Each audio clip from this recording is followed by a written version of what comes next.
Recently, I was reminded not to despise the little things. I had the privilege of being a camp speaker for middle schoolers. I'm sporting my camp t-shirt right now.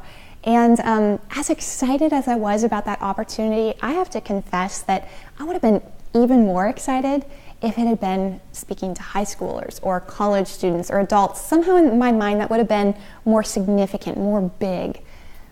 I was convicted. The last night I hosted an open mic, and girls came up and just shared what God had done in their hearts that week. And one girl, through her tears, said, "I totally underestimated God."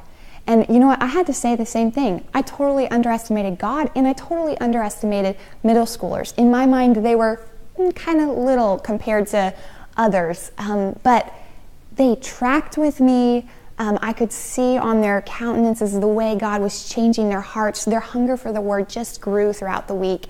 And through that, I just felt like the Lord was reminding me, Paula, don't despise the little things.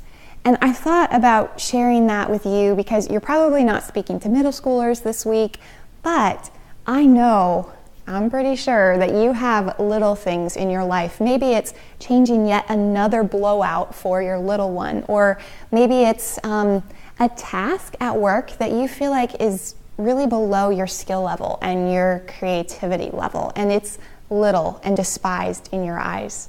I just want to encourage you with a very familiar story, a miracle that Jesus worked, because our God is still in the business of making much out of little. So in Matthew 14, he spent all day with this crowd healing the sick, and his disciples come to him as dusk sets in, and they're like, it's time to send these people away.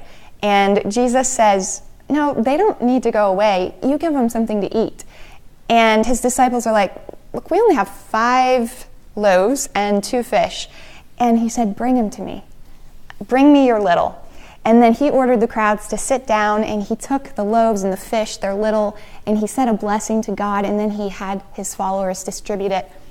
And it says that all ate and were satisfied, and then they took up 12 basketfuls of leftovers, and it says all those who ate were about 5,000 men, in addition to women and children. So I just want to encourage you today that in God's kingdom, there's no little. Little is big because you serve a big God.